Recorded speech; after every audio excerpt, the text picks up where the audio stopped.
요한계시록 14장.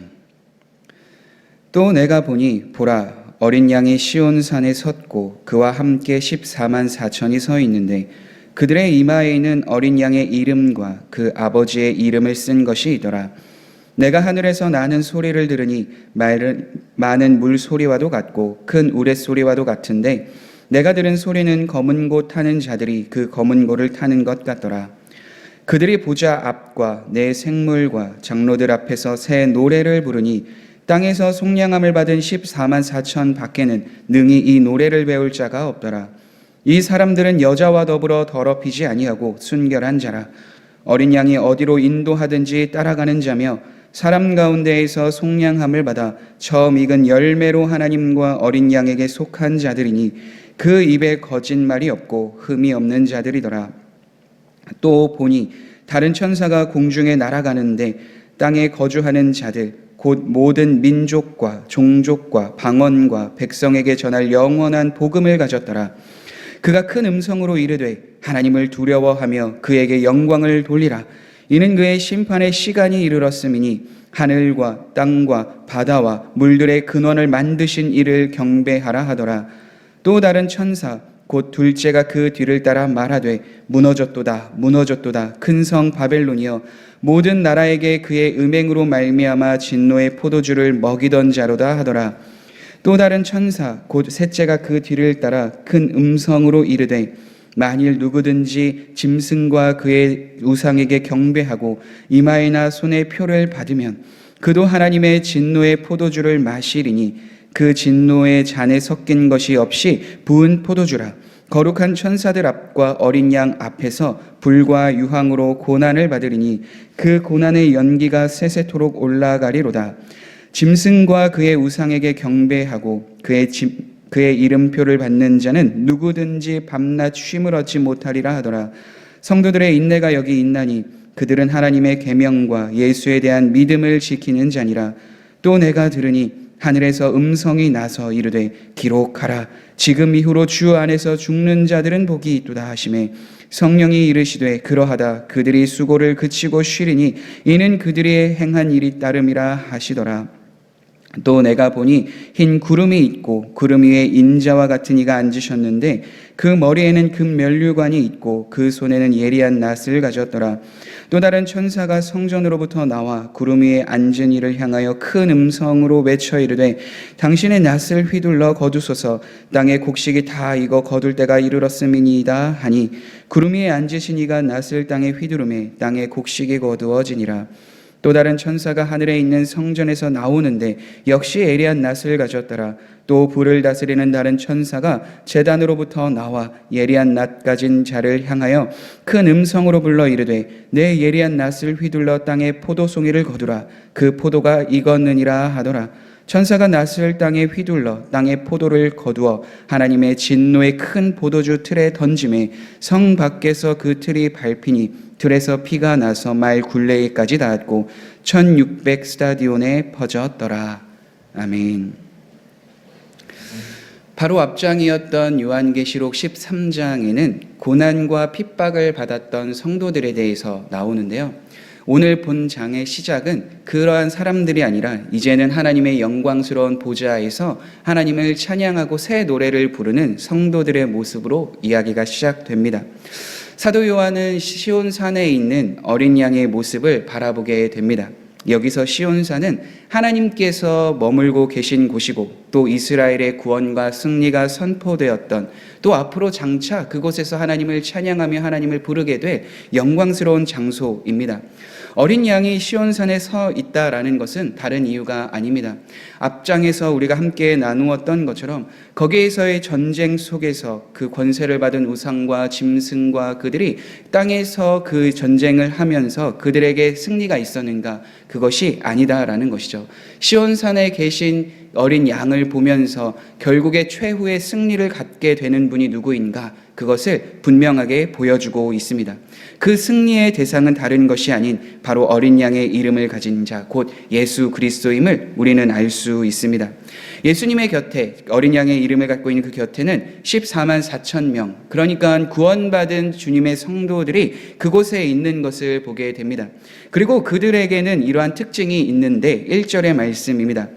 그들의 이마에는 어린 양의 이름과 그 아버지의 이름을 쓴 것이 있더라. 우리가 요한계시록 14장에서 함께 보았던 것처럼 하나님의 인치심을 받은 자들에게는 그들의 이마에는 어린 양의 이름과 그 아버지의 이름이 있는 반면 사단의 권세에 속하여져 있는 자, 그러니까 하나님을 믿지 아니하였던 자들에게는 그 짐승의 표, 그 이름의 표가 있었다라는 것을 우리는 알 수 있습니다. 그러니까 예수님 곁에 서 있는 그 자들은 하나님의 인침을 받아 그 이름에는 그 짐승의 표와 가진 사람들과 대조되어 하나님의 옆에, 그 예수 그리스도의 옆에 있다라는 것을 우리는 보게 됩니다. 초대교회 성도들의 삶을 우리는 계속해서 보고 있습니다. 어렵고 힘들고 절망 속에서 예수님을 믿었던 그들에게는 예수님을 믿는다는 이유로 같은 동족들에게서도 멀림을 당하게 되고, 또 심지어 예수님을 믿는다는 이유로 이방인들도 죽임을 당하는 일을 경험하였습니다. 그래서 하나님께서는 이 요한계시록 말씀을 통해서 마지막 때에 훗날 있게 되는 그 영광스러운 승리에 대한 모습을 그들에게 보여주시고 알려주시며 그들이 믿음에서 떠나지 않고 계속해서 예수님을 따르는 그 삶을 살아갈 수 있도록 위로하시고 격려하심을 우리는 말씀을 통해서 계속해서 나누고 있습니다. 그래서 오늘 본문에 나와 있는 인치심을 받은 자, 즉 그들의 이마에 어린 양의 이름을 갖고 있고 아버지의 이름을 쓴 그 자들이 어떠한 모습으로, 어떠한 삶으로, 어떠한 태도로 하나님 옆에 있는지 사도 요한은 구체적으로 기록하고 있습니다. 그들은 어떠한 모습을 갖고 어떠한 삶을 살아가는가? 바로 3절에 이렇게 기록되어져 있습니다. 그들이 보좌 앞과 내 생물과 장로들 앞에서 새 노래를 부르니 땅에서 속량함을 받은 14만 4천 밖에는 능히 이 노래를 배울 자가 없더라. 하나님 옆에 있는 그 14만 4천 명이 하고 있는 모습, 첫 번째는 바로 새 노래를 부르면서 하나님 앞에 나아가고 있다는 거죠. 그런데 3절에 그 노래의 특징을 이야기합니다. 14만 4천 밖에는 능히 이 노래를 배울 자가 없느니라. 왜 14만 4천 외에는 이 노래를 부를 수 있지 않을까요? 그것은 다른 이유가 아닙니다. 하나님에 속한 사람들은 이미도 구원의 감격, 그 기쁨을 함께 누리고 있으며 하나님께서 그 함께하고 있는 그 장소에서 그들을 위로하시고 격려하시고 그들에게 소망을 더하여 주셨기에 그것을 노래할 수 있는데, 그러나 하나님을 믿지 않고 그 땅에서 죄악된 모습을 살아가고 있는 이들은 그 하나님의 구원의 감격, 그 기쁨을 도저히 알 수 없기 때문입니다. 그래서 그 노래를 부를 수 있는 사람, 즉 14만 4천 명의 특징을 4절과 5절에는 이렇게 이야기하고 있습니다. 이 사람들은 여자와 더불어 더럽히지 아니하고 순결한 자라.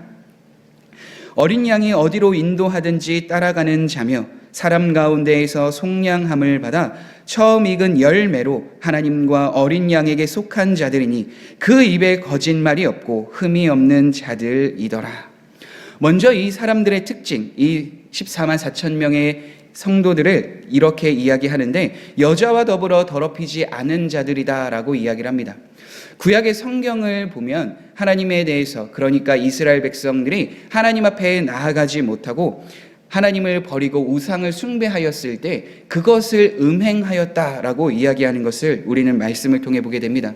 특별히 사도 바울은 하나님의 백성과 하나님과의 관계, 즉 예수 그리스도를 믿는 그 관계에 대해서 거룩한 신부라고까지 이야기합니다.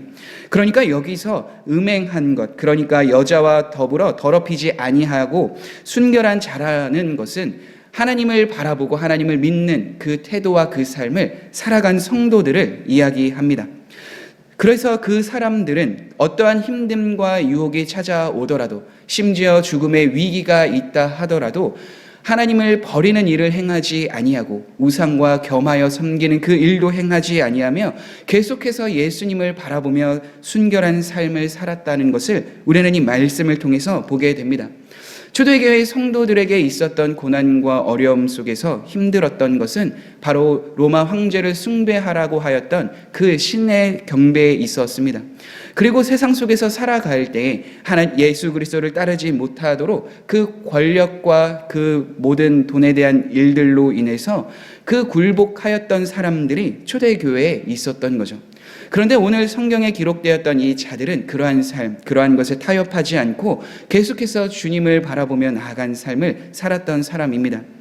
사도 바울이 이야기하였던 것처럼 거룩한 신부로서 계속해서 주님을 바라봤던 것이고, 사도 야고보가 이야기하였던 것처럼 세상과 버타여 사는 것이 아니라 믿음을 지키며 세상을 사랑한 것이 아니라 하나님을, 예수님을 사랑한 그 삶을 살아간 삶입니다. 또한 우리가 요한 1서에서 함께 나누었던 것처럼 세상을 사랑한 것이 아니라 예수 그리스도를 사랑하며 그 삶을 추구하며 살아갔던 자들이 바로 이 순결을 지켰던 자들이었습니다. 그리고 그들의 또 하나의 특징은 어린 양이 인도하는 대로 따라갔던 자들입니다. 예수님만을 추구하며 살아가는 것, 그때 당시에 많은 가치관 속에서도 흔들리지 않고 주님을 바라보며 나아갔던 것, 그러니까 그때 당시에 주어졌던 복음, 예수 그리스도만이 진리다라는 것을 깨달으며 그분을 향하여 나아갔던 자들입니다.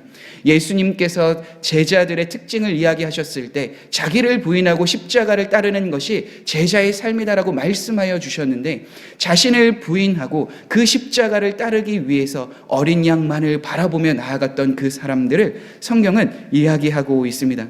그리고 예수님의 제자된 삶을 살아가려고 이야기하였던, 자신의 모든 소유를 다 팔아서 그 주님 앞에 두고 계속해서 주님을 따라갔던 바나바와 같은 그 삶을 살아갔던 자들을 이야기합니다. 이러한 삶을 살아갔던 그 자들, 예수님이 말씀하여 주신 곳, 그곳을 계속해서 추구하며 살아갔던 자들이 새 노래를 부를 수 있으며 그 주님의 위로하심과 인도하심을 계속해서 누릴 수 있는 것을 우리는 오늘 말씀을 통해서 알 수 있습니다. 또한 그들에 대한 특징은 하나님과 어린 양에게 속한 자들인데 처음 익은 열매로 주님 앞에 드렸던 자들이다라고 이야기를 합니다. 여기서의 처음 익은 열매라는 것은 앞으로 하나님께서 더 많은 백성들을 위로하시고 더 많은 백성들이 하나님 앞에 나아갔다라는 것이라기보다는, 성경에서 계속해서 열매에 대해서 이야기하였을 때 성령의 열매, 빛의 열매, 선한 열매, 믿음의 열매를 이야기하였을 때 그들의 삶에 맺어져 있는 삶의 태도를 이야기하는 것을 보게 되면 그들이 그러한 삶의 열매로서 주님 앞에 나아가는 그 결과가 있었다라는 것을 우리는 말씀을 통해서 보게 됩니다.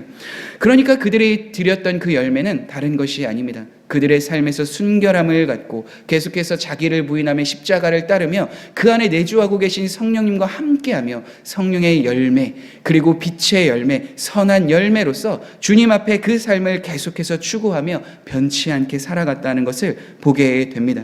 그리고 마지막으로 그들의 특징을 이렇게 이야기하는데, 그들의 입에는 거짓말이 없고 흠이 없는 자들이었다 이야기를 합니다. 흠이 없다라는 것은 앞에서 나누었던 것처럼 예수님을 따라 나아갔을 때 그 결과로서 보여진, 그 결과로서 알 수 있는 삶입니다. 그래서 그들의 삶에서 나타나는 것은 그들의 태도로부터 나오는 것뿐만 아니라 그들의 입술 속에서도 나타나고 있는데, 그것이 거짓말하지 않는 행동이었습니다. 그러니까 말에도 거짓이 없고 삶에도 열매들이 계속해서 맺히는 것을 보았을 때 그 모든 조건을 갖추고 있었던, 아니 어떻게 보면 그 삶을 추구하며 하나님께로부터 멀어지지 않는 그 삶을 추구하는 사람들이 바로 새 노래를 부를 수 있었던 자들임을 우리는 보게 됩니다. 사랑하는 성도 여러분, 이렇듯 이 땅에서 우리가 하나님을 바라보며 살아갈 때 신앙으로서, 하나님을 바라보는 자로서, 거룩한 신부로서 구별된 삶을 살아갈 때, 그리고 어린 양을 따라 나아가는, 즉 자신을 부인하고 십자가를 지며 그 주님의 인도하심에 따라 살아나아갈 때에 우리는 14만 4천 명이 새 노래로 하나님을 찬양한 그 자리에 서게 된 것처럼 우리도 능히 그 자리에 서서 주님을 찬양하는 삶을 살아가게 될 줄 믿습니다. 물론 이 땅은 우리를 힘들고 어렵게 하는 자리에 계속해서 서게 합니다. 초대교회 성도들이 받았던 고난과 핍박이 오늘 우리에게도 동일하게 주어져 있습니다. 죽음의 지금의 위기가 아닌 것 같이 보이나 그러나 하나님을 믿는 사람들이 계속해서 적어지고 있는 것과 또 하나님을 믿는 것을 방해하는 마지막 때가 더 가까이 올수록 그 일을 행하는 사탄의 속임수와 계략은 지금도 계속해서 주어지고 심하여지고 있기 때문입니다. 그렇기 때문에 우리가 계속해서 말씀을 통해서 거룩한 삶을 추구하며 하나님을 바라보며 나아가는, 하나님의 은혜를 추구하며 살아가는 그 자리에 서게 되었을 때 우리는 하나님께서 사도 요한을 통해서 보여주신 환상에 보여주셨던 그 성도들의 모습과 같이 우리도 훗날 그 삶을 살아가게 될 줄 믿습니다. 그 삶을 계속해서 소망하며 바라보며 나아가는 우리 모든 성도님들이 되시길 간절히 소망합니다. 계속해서는 하나님께서 환상을 보여주시며 계속해서 하나님의 심판의 때가 가까이 왔고 그 심판에 대한 결과가 무엇임을 분명하게 말씀해 주고 있습니다. 그 심판에 대한 결과가 무엇인가? 바로 14절에서부터 20절 말씀까지의 내용을 보면 분명하게 알 수 있습니다. 마지막 수확의 때가 다가오고 있는데 그 수확에 대한 결과가 두 가지로 표현됩니다. 첫 번째, 동일하게 천사들의 낫을 휘둘러서 그 안에 추수할 것을 계속해서 거두고 있는데 한 곳은 땅의 곡식이 거두어지고 한쪽에서는 하나님의 큰 포도주 틀에 그 낫을 휘둘러 있는 그 사람들이, 그 영혼들이 그곳으로 나아가게 됨을 우리는 말씀을 통해 보게 됩니다. 그러니까 마지막 때에 하나님께서 거두시는 영혼들이 있을 때 14만 4천 명에 속한 그 자리에 가는 자들이 있는 반면 하나님을 믿지 않고 회개하고 돌이키지 않는 그 영혼들은 하나님의 진노의 큰 포도주 틀 안에 떨어지게 될 것임을 분명하게 말씀하고 있습니다. 그러니까 이것은 마지막 때뿐만이 아니라 지금도 동일하게 우리에게 주어져 있는 내용입니다. 왜냐하면 하나님을 믿지 않는 사람들의 심판이 무엇입니까? 라고 이야기하였을 때 그 예수 그리스도를 믿지 않는 것이 바로 심판이다라고 성경은 이야기하고 있기 때문입니다. 왜냐하면 궁극적으로 하나님을 믿지 않는 자들이 하나님 나라에 들어갈 수 없기 때문입니다. 그렇기 때문에 우리는 계속해서 하나님을 소망하며 바라보며 나아갈 때에 새 노래를 부르는 성도들의 삶처럼 우리도 그 삶을 추구하며 바라보며 하나님께서 이 땅에 낫을 휘두르셔서 다시 하나님의 창고에 그 곡식이 쌓여지게 되는 것처럼 우리도 동일하게 그곳에 이르러 하나님을 찬양하며 하나님을 바라보며 나아가는 그 삶으로 될 수 있도록 우리를 인도해 달라라는 그 소망함으로 주님 앞에 계속하며 나아가야 될 줄 믿습니다. 사랑하는 성도 여러분, 앞에서 계속해서 나누고 있는 것처럼 교회는 세상에서 핍박과 고난을 받습니다. 그리고 그 배후에는 항상 마지막 때에 그 하나님을 믿는 영혼들을 유혹하고 있는 사탄의 속임수와 계략이 항상 있습니다. 오늘 우리가 함께 보았던 것처럼 마지막 때의 그 심판은 분명하게 정하여져 있고 믿는 이들도 믿지 않는 이들도 다 그 심판대에 서게 될 것이고 누구는 그곳에서 하나님의 나라에 들어가게 될 것이고 누구는 하나님의 영원한 진노를 받는 그 자리에 서게 될 것입니다. 그렇기에 우리는 늘 하나님의 말씀에 따라 그 복음에 따라 그 진리에 따라 합당한 삶을 살아가야 하며 믿음과 인내로서 계속해서 하나님의 나라를 소망하며 살아가야 될 줄 믿습니다. 아무리 우리에게 오는 핍박과 유혹이 크다 하여도 우리에게 찾아오는 유혹이 너무나도 심하다 하여도 그러나 인내를 갖고 하나님을 바라보며 나아갈 때 그 예수 그리스도를 계속해서 따르는 삶을 살아갈 때 우리에게 주어진 참된 소망, 우리에게 주어진 참된 삶인 하나님 옆에서 그 보좌 옆에서 새 노래로 주님을 찬양하는 그 삶을 바라보며 오늘도 주님과 함께 동행하며 나아가는 우리 모든 성도님들이 되시길 간절히 소망합니다. 우리 함께 기도하겠습니다. 그렇습니다. 하나님, 초대교회의 핍박과 어려움이 컸던 그 시간 속에서도 그들의 믿음의 정절을 지키고 주님을 바라보며 나아갔던 삶을 통해서 이제는 그들이 하나님의 보좌와 함께 있어 그들이 새 노래로 주님을 찬양한 것처럼 하나님, 오늘날 이 시대를 살아가고 있는 우리도 하나님께서 말씀하여 주신 길, 하나님의 뜻을 따라 살아가는 우리 모든 성도님들이 되게 도와주옵소서. 성찬절이 다가올수록 세상에서는 예수님을 찬양하고 예수님을 인하여 기뻐하는 것이 아니라 세상의 노래, 자신이 원하는 노래를 입에 담고 고백하지만 그러나 우리는 예수 그리스도를 사랑하며 예수님을 바라보며 나아가는 마음으로 그 주님을 찬양하며 고백하며 나아가는 삶이 되게 도와주옵소서. 계속해서 인내하며 수고하며 그 믿음의 길을 지키며 살아가는 주님의 귀한 성도들, 주님의 귀한 백성들, 주님의 거룩한 신부가 되게 하여 주옵소서. 예수님의 이름으로 기도드립니다. 아멘.